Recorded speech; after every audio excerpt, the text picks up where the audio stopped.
Assalamualaikum warahmatullahi wabarakatuh. Jadi teman-teman, di sini saya ingin mempresentasikan tentang proposal yang saya buat dari metodologi penelitian dengan judul Pengaruh Model Pembelajaran Auditori Intellectual Repetition, yaitu AIR, dalam meningkatkan rasa percaya diri siswa dengan menggunakan media audiovisual pada pembelajaran IPS keberagaman suku di Jawa Barat kelas 5 SD, Pengasinan 5, Pagi, Bekasi Timur.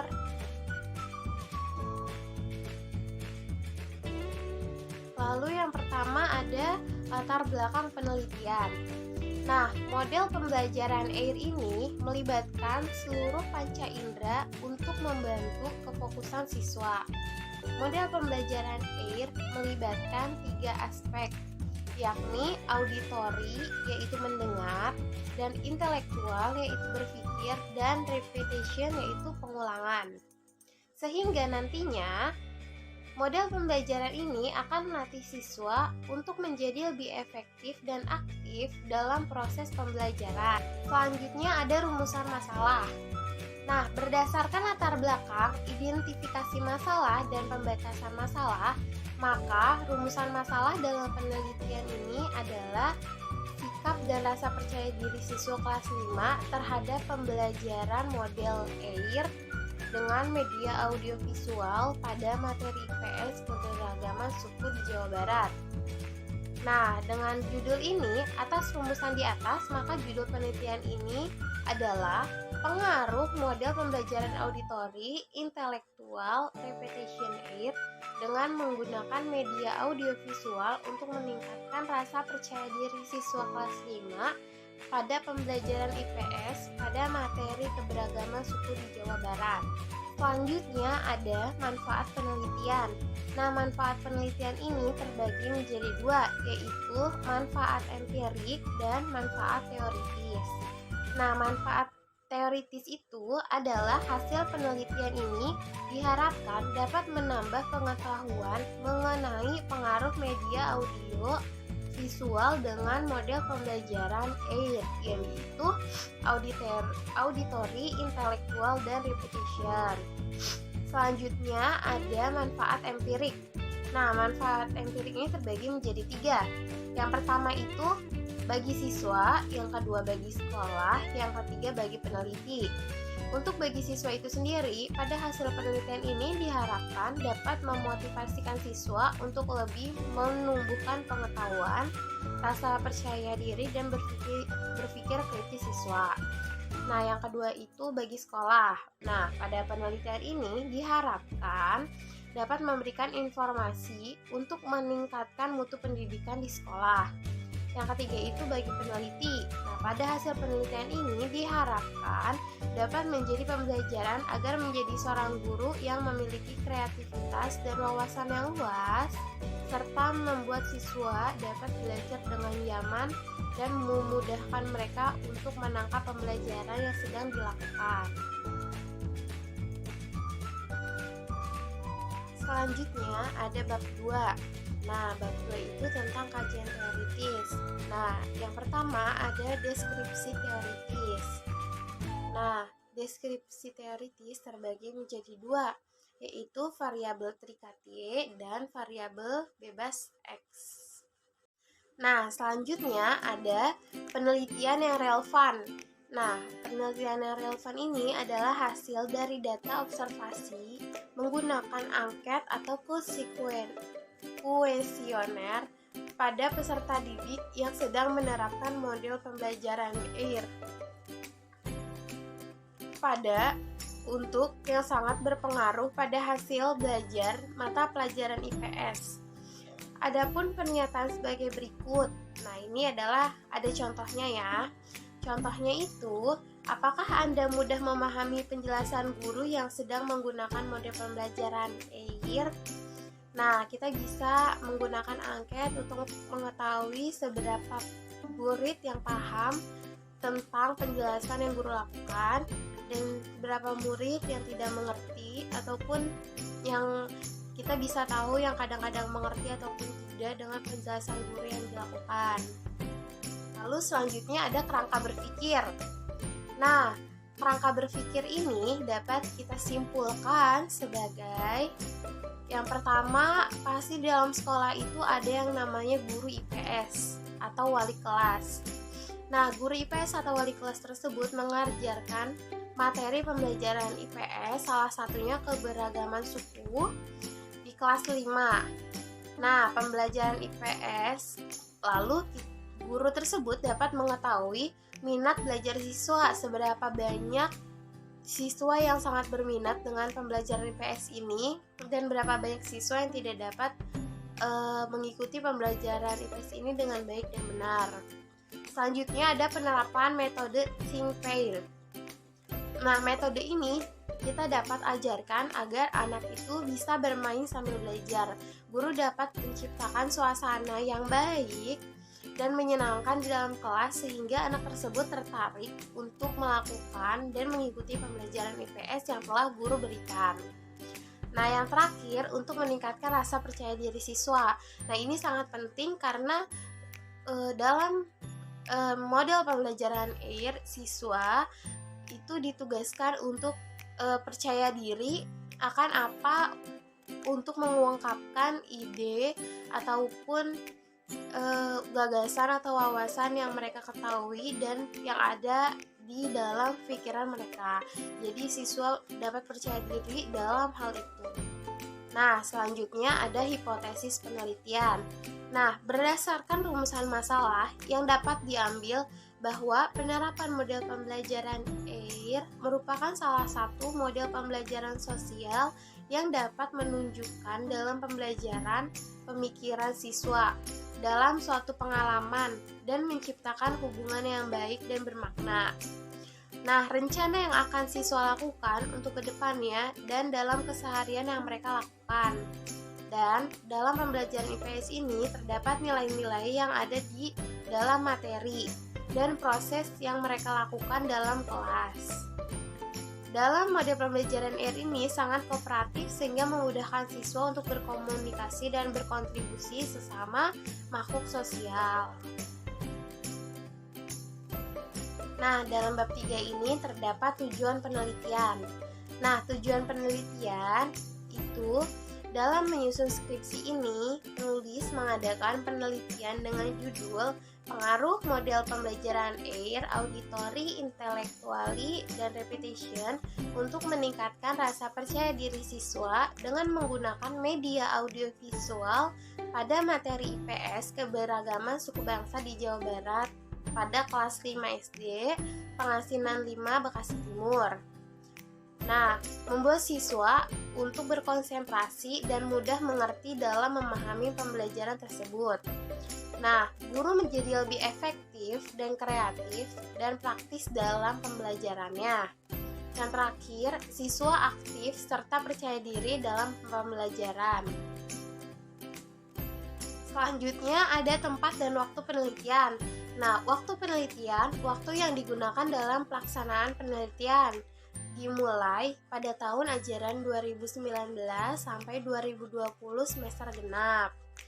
Nah, tempat penelitiannya adalah tempat yang ada di dalam skripsi ini, yaitu SDN Pengasinan 9, Pengasinan 8 Pagi, Bekasi Timur. Selanjutnya ada metodologi penelitian. Nah, pelaksanaan suatu penelitian agar mencapai hasil yang maksimal diperlukan metode penelitian. Penelitian yang digunakan adalah penelitian kuantitatif, yaitu pendekatan, penelitian yang menggunakan angka-angka atau statistik dari satu variabel untuk dapat dikaji secara terpisah, yang akhirnya kemudian dihubungkan kembali.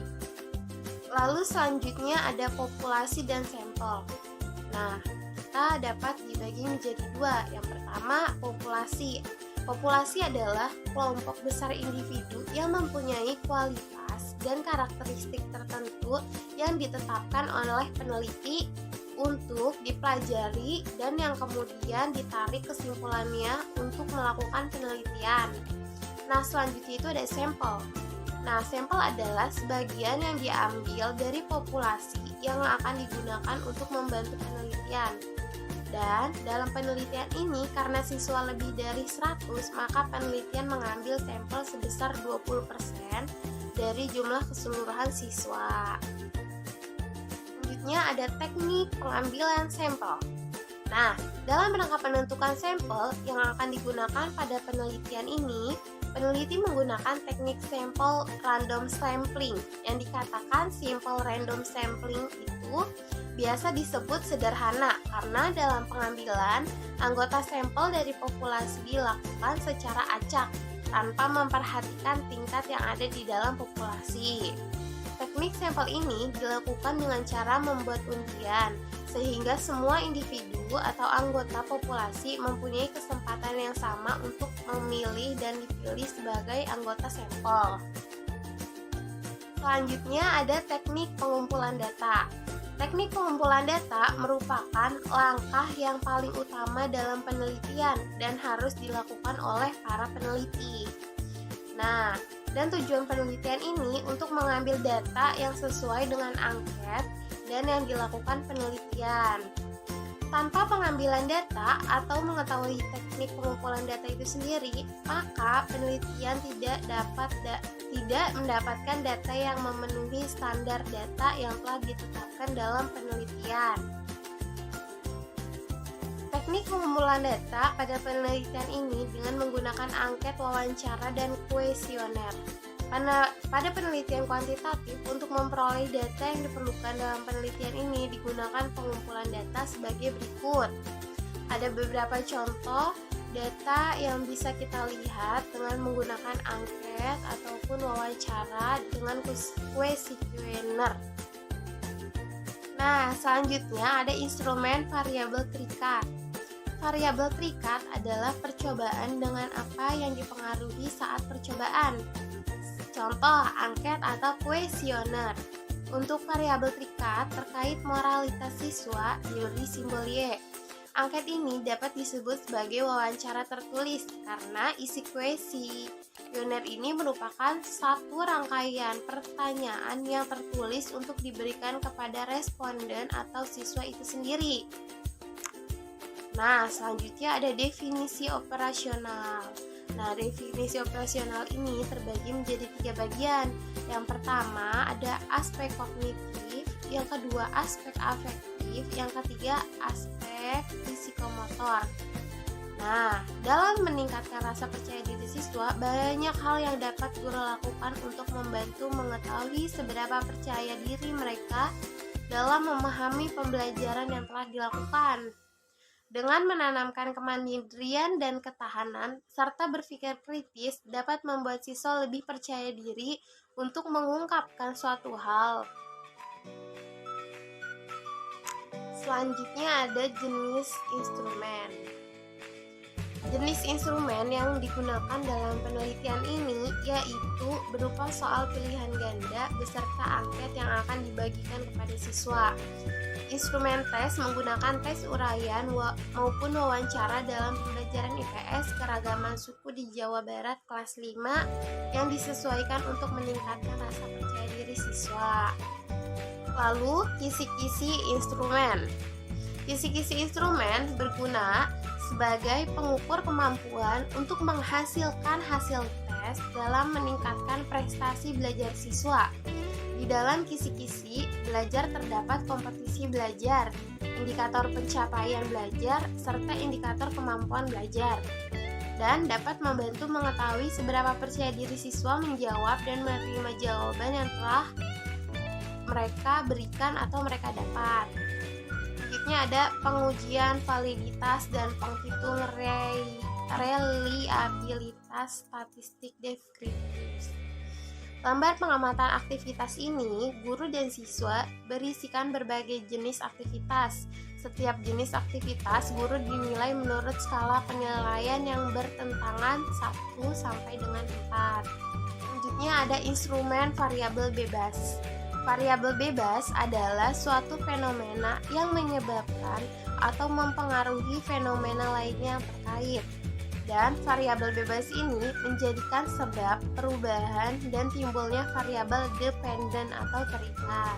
Maka dalam penelitian ini yang menjadi variabel bebas adalah model pembelajaran AIR dengan menggunakan media audio visual. Selanjutnya ada metode penelitian. Metode penelitian ini terbagi menjadi macam-macam, yaitu ada penelitian tindakan kelas. Ada metode penelitian yang digunakan adalah metode penelitian tindakan kelas atau PTK, di mana PTK ini merupakan suatu pencermatan terhadap kegiatan belajar. Yang kedua ada pengumpulan data. Yang ketiga kuesioner. Nah, kuesioner atau angket adalah teknik pengumpulan data dengan cara mengajukan pertanyaan untuk dijawab oleh responden. Yang keempat ada instrumen penelitian. Nah, teknik pengumpulan data ini, penelitian ini menggunakan lembar observasi keaktifan belajar siswa, tes hasil belajar, dan dokumentasi. Lalu yang terakhir ada hipotesis statistika. Hipotesis statistika adalah pernyataan mengenai keadaan populasi atau siswa di kelas yang sifatnya masih lemah atau sifatnya masih sementara. Nah, di sana ada beberapa contoh seperti HO sama dengan B1, B2, B3, dan B4 yang artinya 0, artinya secara bersama-sama atau variabel independen, tidak berpengaruh terhadap variabel dependen. Nah, begitupun rumusan yang lainnya seperti HA sama dengan B1, B2, B3, B4 kurang lebih sama besar yang artinya 0. Artinya secara bersama-sama variabel independen berpengaruh positif terhadap variabel dependen. Nah, mungkin cukup sekian video penelitian atau metodologi penelitian ini yang saya buat. Kurang lebihnya mohon maaf. Wassalamualaikum warahmatullahi wabarakatuh. Terima kasih.